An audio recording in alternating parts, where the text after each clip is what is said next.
2024 Catholic Mass Media Awards for Best Entertainment Radio Program. Magandang gabi, sir.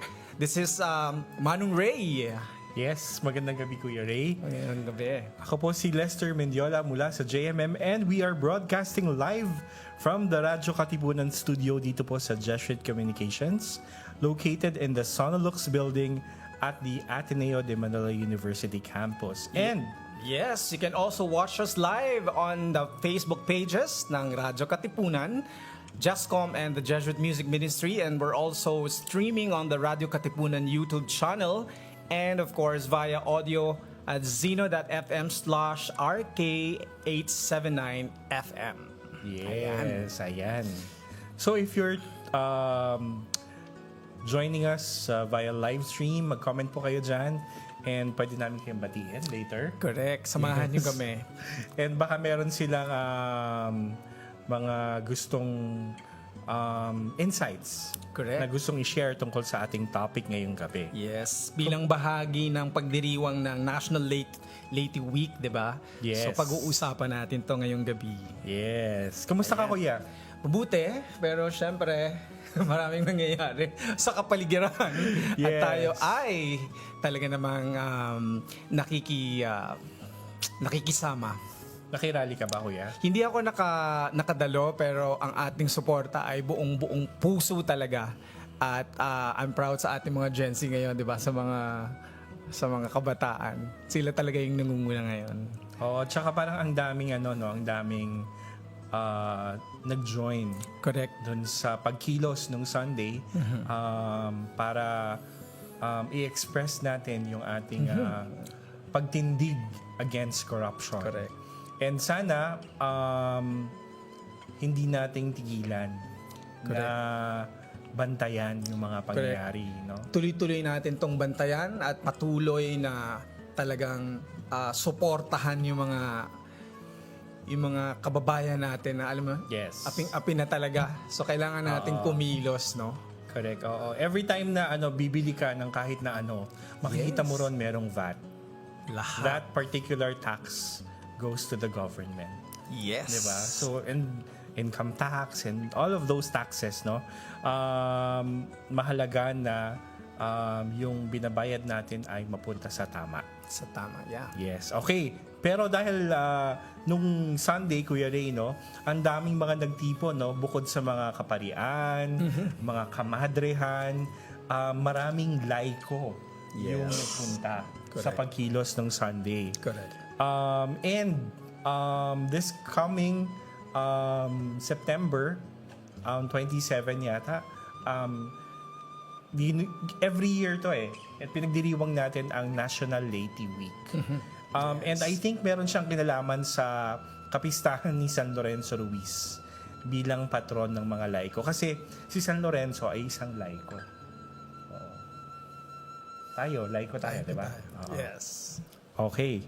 Hindi na natin papatagalin. Pakilala natin ang ating guest this evening. Yes. All right. Our guest this evening is the president of the Sangguniang Laiko ng Pilipinas, an organization celebrating its 75th anniversary in 2025. He also serves as the Servant General of Missionary Families of Christ and the president of the Board of Family Rosary Crusade. He is married to Des and they have 5 children. Please welcome to Gem Radio, Mr. Javier Padilla. Good evening, sir. Good evening. It's good to be here. Good evening, sir. Very nice intro, very inspiring intro. And when you watch the news, really, parang hindi ka talaga, there's no way na hindi ka magagalit. Yes. You have to do something. My wife and kids were at the rally, my 3 teenagers. Ako, I was in Vietnam that weekend, previous scheduled trip. But I went to the consulate in Ho Chi Minh City, and doon nag-post ako doon na note to.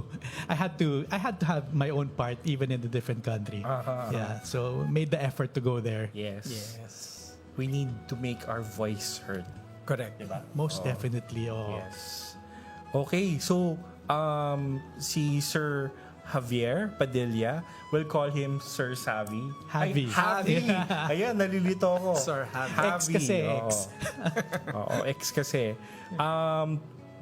you are the current president of Sangguniang Laiko, sir. Yes. And siguro, kailangan pa ba natin paliwanag ano yung Laiko, Kuya Ray? Sige, tanongin natin si Sige. sir, no? Sige. Kasi baka hindi malinaw sa iba. Ano po ba ang definition ng pagiging Laiko o Laity? Well, the first Laiko is the implementing arm of the Catholic Bishops' Conference of the Philippines, Episcopal Commission on the Laity.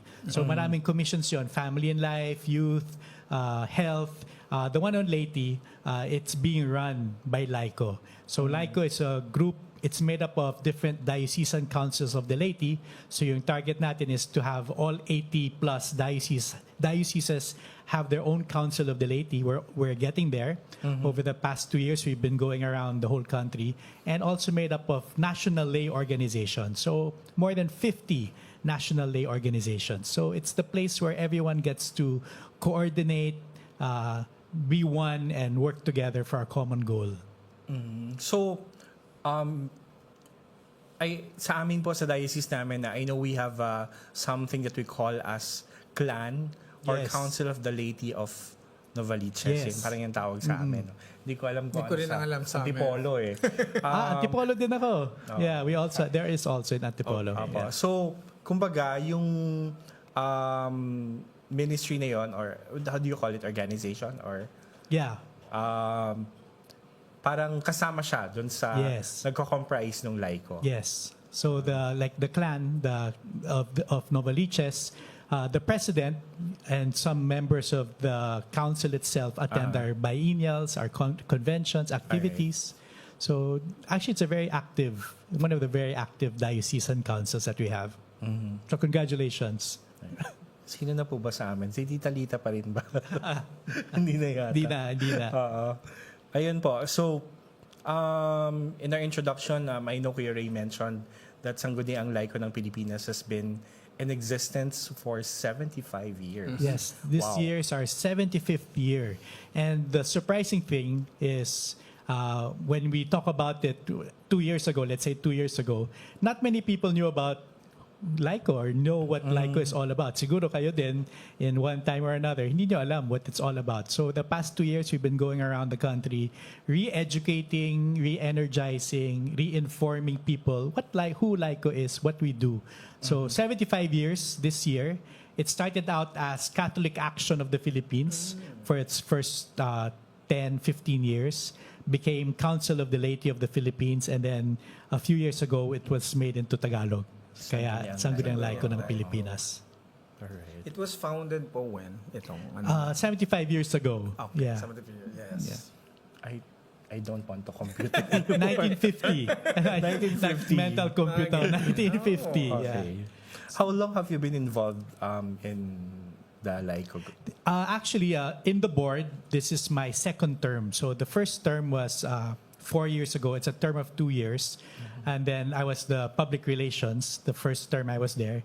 This term I was elected president. So 4 years, and you don't get a re-election. So this is my last year until December. So kaya buhos for the past 2 years. Really going everywhere. Paano po kayo napunta sa ministry ng as a lay person? Siguro parang can you give us a brief history of your involvement in the church? So I'm pretty sure bago kayo magpunta dun sa Sangguniang Laiko, you've been serving the church for quite a while. Well, we're in a Catholic charismatic group, Missionary Families of Christ. So ever since I was small, ever since 6 years old ako, my parents used to bring me to all these gatherings and assemblies. And now I'm 50 years old, so it's been 44 years of my life in it. I've been a full-time missionary since 1997, so 28 years. And it's once you see the vision for it, I can say that there was a time that I didn't really see the vision for it, that I thought it was just something my parents used to do. But there came a time when I saw really that people's lives were being changed, and not because of any person, but because they saw God working through the community. And that's when I decided to be a full-time missionary. And now I go to different places around the Philippines, around the world, and still see that the Holy Spirit is really moving in people through the work that a lot of people do all over the world. And it's very inspiring. So that that really inspired us also to go give back to the church. Kasi maraming trans-parochial communities and they do good work outside the church. But we really need to bring people back into the church, into serving the church, serving their parishes, serving their dioceses. And that's why we started getting active in LICO. And that's how we ended up here. Wow. Yon, no? Nagsimula sa Catholic Charismatic community and then the rest is history. The rest is history. Ongoing history. Ano po yung reason kung bakit binuo yung Sangguniang Laiko? What was the bakit kailangan i-organize yung Sangguniang Laiko ng Pilipinas? So that's a good question, and buti na lang I brushed up on history over the past few months preparing for the anniversary. It was made 75 years ago because of Catholic Action. There was a need to put up a Catholic Action group in the Philippines. So doon nagsimula. And eventually, the CBCP put up Episcopal Commissions. The CBCP was created. The Episcopal Commissions were created. The one of Laity was created. And it adopted yung Catholic Action of the Philippines. And it became the Council of the Laity of the Philippines. So the lay arm to do the work and to evangelize and to empower the lay people. And tama naman po ako na yung National Laity Week ginagawa siya during September because it's a feast of San Lorenzo Ruiz. Tama. Every year during this time, we have our National Laity Week. Okay. So this Saturday, the opening will be in the Diocese of Lawag. Wow, so yes. you'll be in Lawag. Yes, tomorrow night we'll be traveling by bus to be the Diocese of Lawag. So usually opening and closing hosted by different dioceses around the country. So this time Diocese of Lawag is doing the opening on Saturday, and then the closing for the first time it's going to be hosted by an organization. So Ligaya ng Panginoon will be hosting the closing on October 4. So yung mga viewers who are in Lawag, Northern Luzon, you're invited to come on Saturday. And for those in Metro Manila, nearby, on October 4, please come. All free admission. Ano po yung theme ng celebration this year? Empowered laity journeying together as pilgrims of hope. Yun, empowering the laity. Parang ano yan nung binubuo namin yung concept nung episode today, parang pinag-iisipan po namin, naririnig natin palagi yung empowering the laity, di ba? Kasi noon, parang the laity naman, walang masyadong participation sa misa. Pero after Vatican II, parang mas naging incorporated na yung laiko sa buhay ng simbahan. Hindi lang sa nakikita natin sa liturgy at saka dun sa mga iba pang gawain ng simbahan, sa mga ministries, sa mga iba-ibang apostolate, no? Pero yung empowering the laity, Sir Xavy, ano po yung estado kaya nung empowering the laity? And parang ano po ba dapat yung understanding of someone as an empowered laity? Tama ka, Vatican II really changed everything in terms of empowering the laity in church life. As they say that the laity are sleeping giants, diba? You always hear that over and over again. But I don't think that's true. Kasi if you look at any parish, any diocese, look on the streets last week, the laity are empowered, they're moving, they're noisy, they want to get things done. It's just steering them in the right direction. So empowered laity in the church, meaning they need to have more of a voice, they have to be more assertive, they have to really take more initiative in the life of the parish. Kasi in every parish, isa lang yung pare. Tas 5,000, 10,000, 20,000 parishioners. Hindi kaya ng isang pari to do everything on his own. And you cannot just really wait for him to tell you what to do.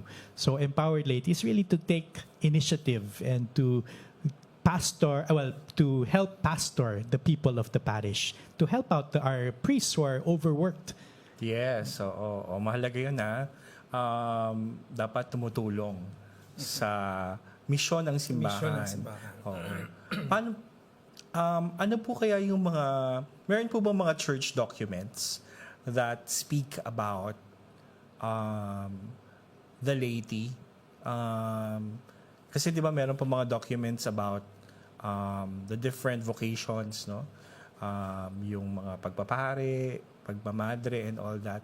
Meron po bang document from the church na sinasabi na this is the role of the laity and this is how the laity can help minister in the church? Meron po ba mga ganong documents? Yes, and actually, kasi umiikot kami, in every region of the church, every ecclesiastical region, we've had a leaders conference. So we've had about 11 over the past 2 years. One session I give is really yung background of the laity in terms of the documents of the church, Vatican II documents. I usually feature 4 of them, and then there are also apostolic exhortations ni Pope Francis that we feature. So talking about priests, being priests, priest, prophet, and king, Yes. about the role of the church and how the laity and the priests should not be on parallel tracks. So marami talaga.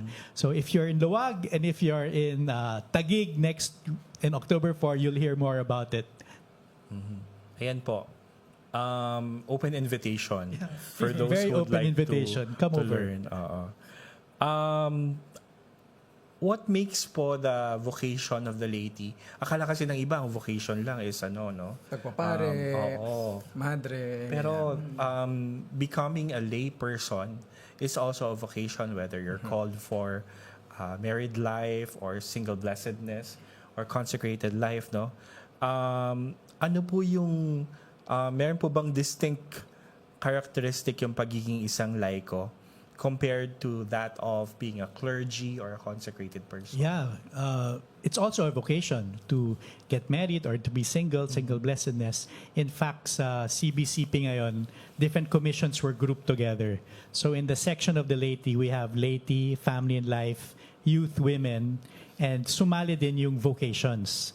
So sabi ng Vocations Commission, we should be there with the laity because nga, hindi lang siya for priesthood or to become consecrated. It's also for family life. And that family is where you build up vocations.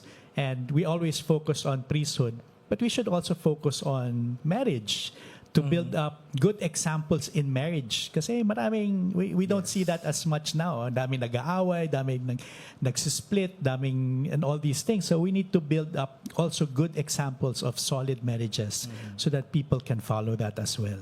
So yeah, definitely laity, being lay is a vocation as well, choosing your path. And we need to give more importance to that also, empowering the laity. Right. Okay, meron ko bang tatanong? Yes, personal question lang, Sir Xavy. Sa tingin niyo po, ano ang role ng mga laiko sa simbahan ngayon, lalo na merong social media? Paano sila nakakatulong sa mga isyong panlipunan at pagbabago sa lipunan? Kailangan natin maging involved. Kailangan natin magsalita. Social media is a powerful tool. Alam naman natin, paggising natin sa umaga, what's the first thing we do? We get our cellphone, nagsascroll na tayo agad. Even before you use the bathroom, brush your teeth, nagsascroll ka na. And what do we watch?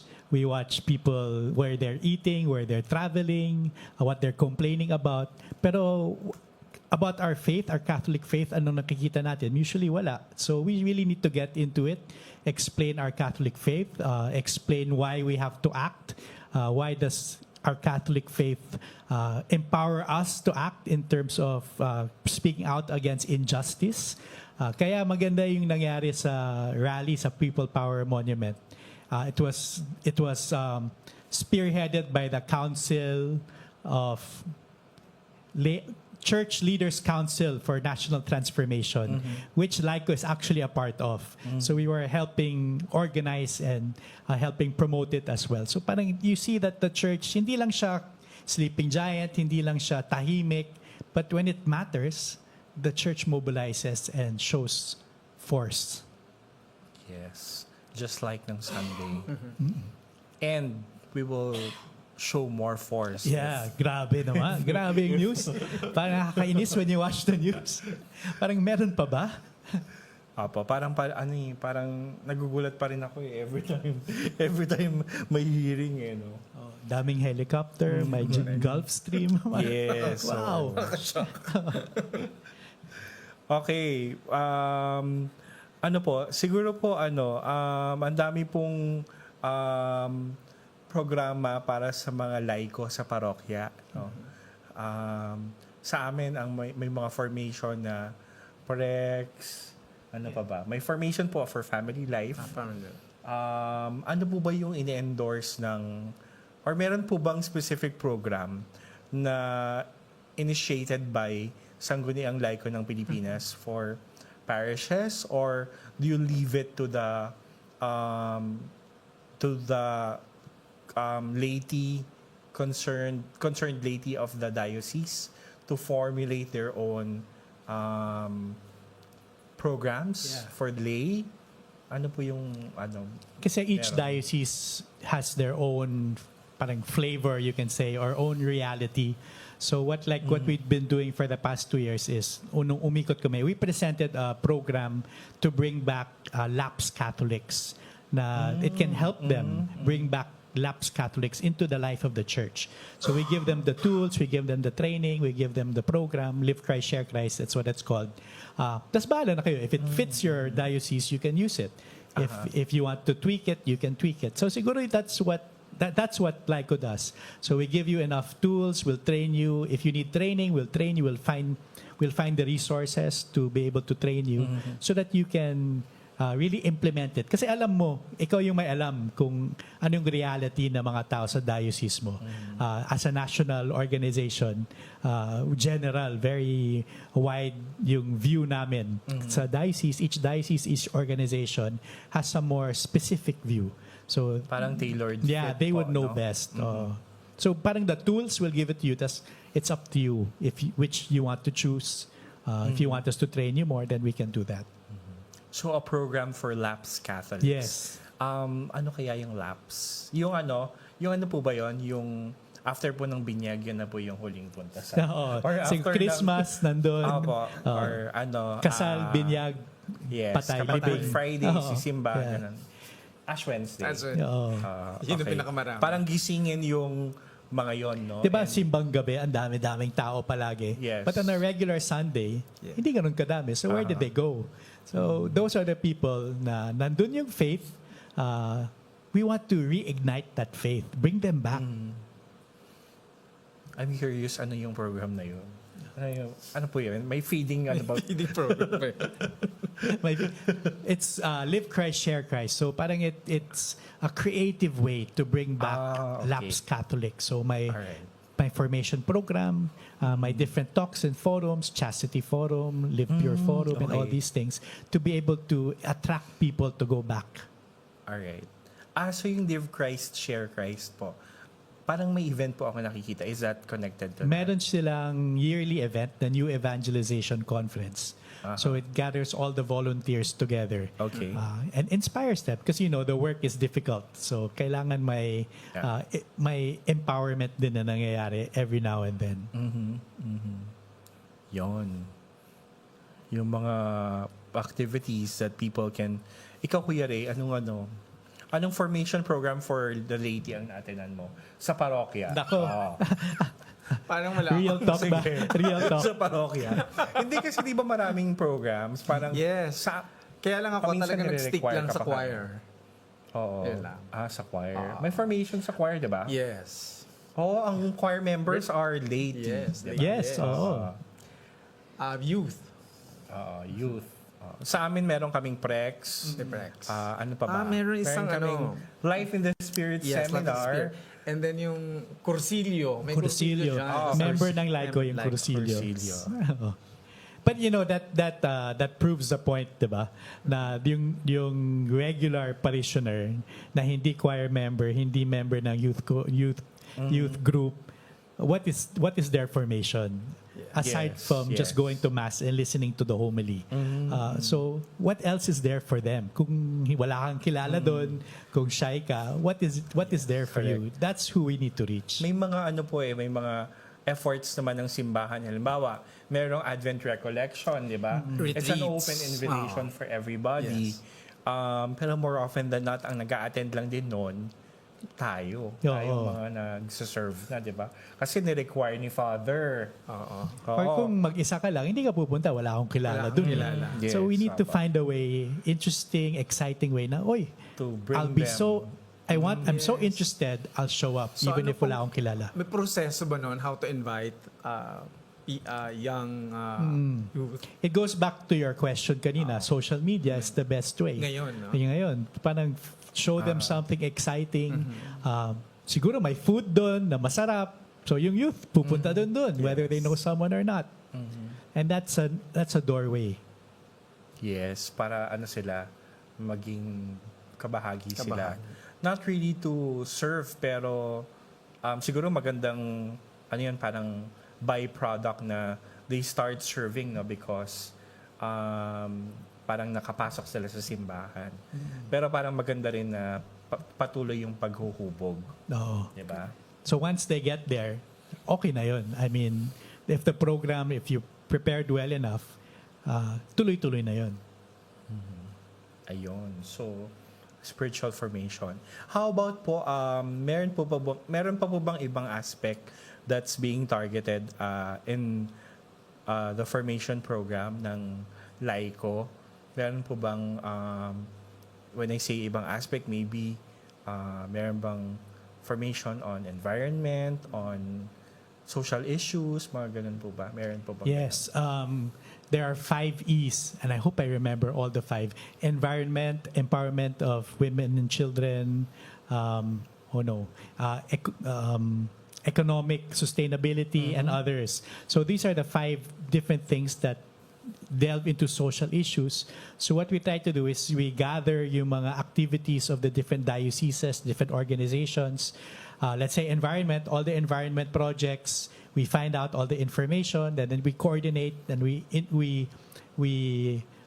help each other grow in terms of more information. Kasi as one group, ito yung ginagawa mo, but another group is doing something similar with a different feel or different theme. You can learn from each other. But usually, hindi tayo nag-intersect. Minsan, nagko-compete pa. So what LICO wants to do is to bridge. We're all doing the same. We all want to help the environment. So why don't we just all work together? So yun, environment, electoral reform, economic sustainability, empowerment of women and children, and one more E. It will come to me in a while. Yes, importante kasi yung ano po, no, yung because the human person is maraming aspeto eh. Hindi lang dapat spiritual yung parang may paghuhubog, no? Mayroon din psychological, may economical, may needs yan eh, di ba? And all that. Kaya sa mga parokya, Kuya Ray, if you notice, iba-ibang aspect yung parang tinatry na ma-reach ng council. See, for example, if you're a member of the pastoral council, there are different ministries within the pastoral council. No? And pinakamahalaga, siguro yung ngayon, parang yung kamalayang panlipunan. Diba? Sir, yung ano ba, paano ba natin makokorek yung dati kasi, kapag lay kasi, di ba, parang kung walang masyadong kamalayan about the social teachings of the church, no? Palaging sasabihin na, bayan, simba ka na lang, di ba? Huwag ka na makialam sa politika. Pero hindi alam ng iba na yung pagiging bahagi mo ng simbahan, dapat merong kang pakialam sa nangyayari sa kapaligiran mo. Yes. Sa tingin niyo po bilang lay, paano ba natin tuturuan? Or paano, without, kasi parang nata-turn off yung mga tao kapag hard sell, di ba? In your many years of ministry kaya, paano po, meron po ba kayong mababahagi sa amin na tips kung paano natin mapaparating yung social teachings of the church without them being turned off? Ang hirap kasi basahin, di ba? Yung mga encyclicals, social teachings, even PCP2, ang hirap basahin. And it's a lot of words, a lot of paragraphs. So yung regular na Catholic parishioner, normal Filipino, won't read it, di ba? And you'll say, oh, may Catholic social teachings tayo. Hindi naman nila babasahin yun. And it's so hard to understand. So yung tayo, we need to bring it down. We need to explain it in a way na maintindihan nila. Understandable, Oo. oo. So, make it 3-minuters TikTok video. How they're doing it now, di ba? In-explain nila how different things. We need to have volunteers who will do that. The mga teachings of Vatican II about the laity, mga PCP2 points, Catholic social teachings. It's upon us who have read it maybe and who have understood it, who have studied it, to try to bring it down. So engage yung mga youth na nanonood. Maybe it can be part of their papers and thesis and projects to make certain TikTok 2-minuters about the teachings. And I think that will touch the people. Ayun. It will be So, easier to understand. make it more understandable by being Simpler. creative. Oh, Yeah. video Yes, form, I oo. think, is the way to go. I mean, siguro, tanungin mo yung mga youth ngayon, when was the last time you actually read a book? Bihira na yun, di ba? But when was the Mas last more time you visuals watched a na reel? sila. The whole day, they're watching reels. So that's where we should be. Ayun, okay. So dahil gusto natin na mas maintindihan nila, so we need to look for creative ways on how we can educate.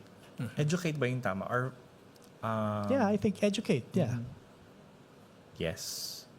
Alright. So, ano po, in the recent election, no, senatorial and the presidential elections, we were very divided because of the colors and the personalities that we support. Sa parokya po namin,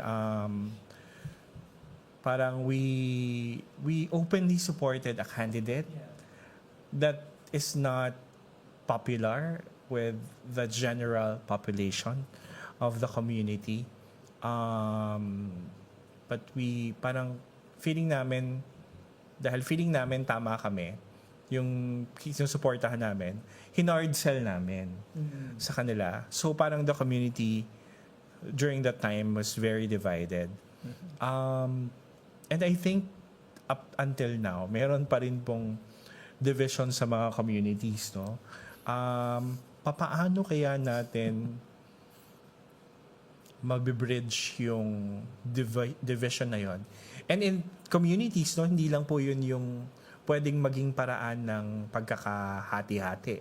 Paminsan magkakaiba yung mga opinion natin, diba? Mga pinapanindigan natin. When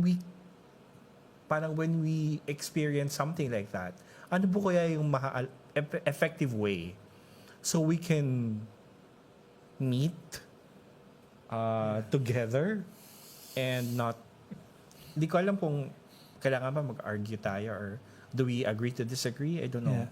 Filipinos don't know how to argue.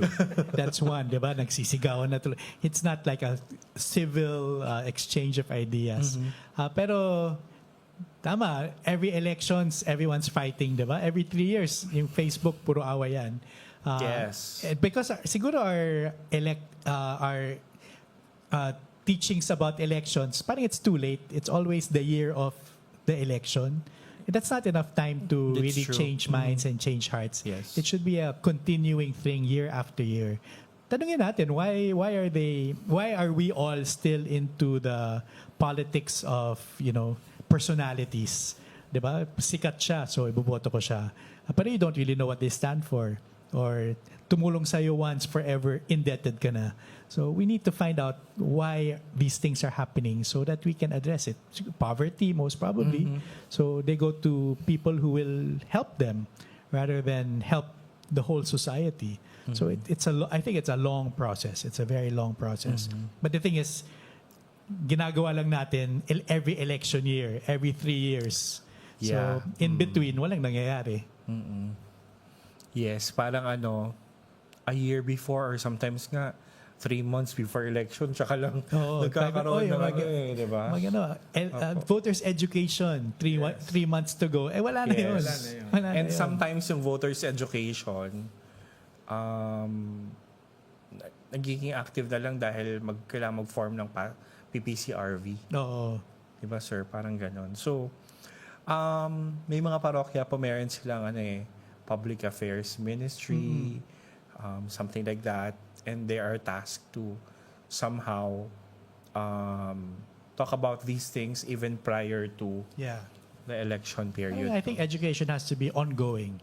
And person to person, hindi lang sa Facebook lang.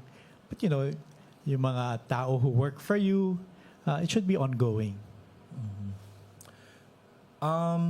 Sir, parang the past few years, especially during the time of Pope Francis, no, parang sinimulan yung pag-uusap tungkol sa synod and synodality. How was Laiko involved in that process? The diocesan councils were very involved. So, yung mga group discussions and bringing down the procedures. In fact, we were also part of a group that talked about yung mga controversial issues. So, AI, and all these other things. So, and all the output was sent to the Vatican. So, Laiko was one of those that were tapped to be able to implement the different diocesan councils. And also to reach those who would not normally be in the diocesan councils or in the parish discussion groups. So yung mga tao on the mga outliers. So we tried to reach all of them. Yung mga nasa margins. Kasi normally, hindi naman sila sasali sa group discussion na whole day, di ba? So we would try to reach out to them as well. All right. Is there an improvement in terms of how we are as a church that is listening? That are we walking together? Alam niyo po parang ang daming pilgrims of hope. Yes, ang daming sometimes buzzwords Yeah. Parang ganon, no? Pero kulang sa pagtatasa kung talaga bang nagiging na tayo? Listening church, ganyan. Talaga bang na tayo? Do we walk together already? Sometimes I ask those questions because it's not the reality when you go to the grassroots, no, sa community po. What's your opinion on that, Sir Xavy? I think it depends on the diocese maybe or the parish that you go to. Some were really open and really did it. Some were a bit not too open. We won't name names. But, it really depends So, kasi yung Philippine laity, a lot of times we really still follow whatever the priest says. Pag ayaw niya, wala. Close talaga. But we want to tell them, sometimes you have to push for what you think is right. Because as laity, we also have a voice. 98% of the church is lay. So parang if you need something done, if you believe it, you need to have a voice as well. You need to, kailangan ipaglaban. Yes. Diba? Nako, ayoko na magsalita. Off-air na lang. Kuya Ray, meron ka pa mong karagdagang question? Sir Javi, in terms of shaping pastoral priorities, no, in a wider church, how does Sangguniang Laiko collaborate with CBCP? Well, as Laiko, we come up with our different points na we want to push for a certain term, like for my term. And yung CBCP, especially the Commission on Laity, is very supportive of us. So we give them chance, because we have 5 bishops who are part of the commission who parang guide us. But they're very open to what we have to say and to where we want to bring Laiko. So parang wala namang kaming issue with them. And so like the past 2 years nga was about empowering the laity, how to bring more programs for them to bring back nominal and lapsed Catholics. And they've been very supportive. So they helped us go to all the ecclesial provinces. So we went to 11. We had 11 conferences. So parang that in itself is a big feat, going to different regions all over the Philippines, getting dioceses to come together. So we're very happy with their support. Our chairman is Bishop Ver Mare of Dipolog. Of Diocese of Dipolog. Yes, very supportive. Yun. Okay, so malapit na po yung National Laity Week. Ano po yung usually na activities that you encourage parishes to have during the celebration of the Laity Week? Well, usually what they have is they also have maybe conferences on the weekend. During the week, may mga talks on the Laity that usually happen. So like on the 27th, it's the opening of the Laity week. On the 4th is the closing. But in between, there are different talks. Like on Monday, it's on our page. I can't remember the exact dates. But different days, there are different talks of the laity, the role of the laity or empowered laity journeying together as pilgrims of hope. So we try to really get them to have activities during this week to highlight and to showcase the role of the laity. Right. Sa amin normally ginagawa sa parish. Yan yung namin, recruitment day. Oo. Parang ganyan. Of course, we celebrate the feast of San Lorenzo Ruiz, and we focus spotlight on the servant lay in the parish. No? Okay, so sir, meron po tayong activity, na national activity, no, ang Sangguniang Laiko. We'd like to give you time to invite them, and baka po meron pang ibang activities. Okay, yeah. Kung meron pong gustong mag-reach out sa inyo, paano po nila kayo ma-contact? So we're on all social media. So Facebook, Instagram, YouTube. Just look for Laiko, Sangguniang Laiko ng Pilipinas. The opening of the National Laity Week is this Saturday, September 27. Whole day activity in Lawag, the Diocese of Lawag. I know a lot of people are coming from Northern Luzon. I hope you're okay, even sa nakaraang bagyo. But if you still want to come, admission is free. You're welcome to join us. And then October 4 is the closing, hosted by the Ligaya ng Panginoon community. It will be in their LNP Center in Taguig. So again, free registration, free admission. You're welcome to join us. And our 75th year is this year. It's our celebration will be on October 24.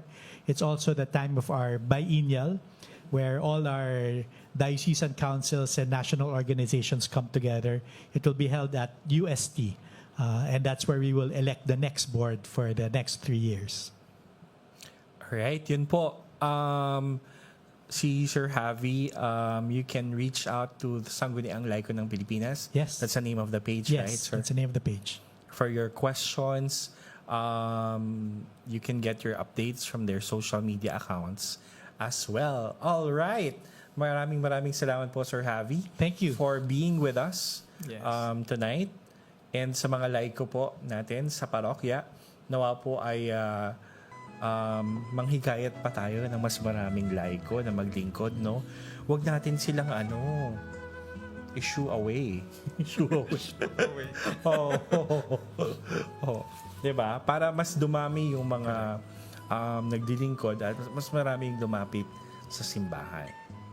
Okay, Kuya Ray, meron ba tayong mga paalala? Yes, paalala. Of course, ang ating single na To Be Close to Jesus by Young Voices of the Philippines is now available on all digital music platforms. And of course, ang ating Kind and Merciful based on Psalm 130 music by Father Arnel Aquino is now available on digital music platforms. Ayan. Available po lahat yan sa Spotify, Apple Music at YouTube Music. Yes, at kung hindi po kami babagyuhin ng malala, Abangan niyo po kami Saturday. kami po ay pupunta sa Nueva Ecija, sa Nampikwan, sa Diocesan Shrine of the Holy Face and Parish of Immaculate Conception for kantahan sa parokya. Sa gabi po yan, 7 p.m. And we'd also like to invite you for Harmonies of Hope sa September 27 po, sa Sabado rin. Ito po ay event organized by the Philippine Jesuit Prison Service. Wow. At ang mga performers po ay sina Jose Marichan, Mike Shimamoto, and the PJPS Musikalayaan. Ayan. You can get your tickets po through PJPS. We will post the poster and where you can get tickets for this concert. This is for a good cause, Kuya Ray. Kaya supportahan natin. Yes. Yes. Okay. Ayan po ang ating mga announcements for tonight. And abangan po ninyo ang aming show ulit next week. And we'd like to thank everyone who joined us. Wala ba tayong babatiin, Kuya Ray? Walang palang Teka lang. lumabas sa akin. Merong mga ano eh. Ay, si Ate Brenda. Nanonood si Ate Brenda. Ayan, magandang gabi. From veterans. Nasa veterans siya. Ay, hello Ate Brenda. Ayan po. And Yolanda Nadurata. Ayan po. Good evening po sa inyo. Thank you for joining us tonight. Ayan. And we'd like to thank our producer for this episode, si Chris. And of course, maraming salamat kay Justin. Kasama natin sa studio ngayong gabi. And the rest of the producers, and Judith, Adam, Chris, Mark and Kevin. and si Pat. Hello, Pat. All right. And we will leave you with a song. To be close to Jesus. Ayan po, inawit ng Young Voices of the Philippines. Ako po si Lester Mendiola. At si Kuya Ray. Good evening po sa inyong lahat. Bye-bye!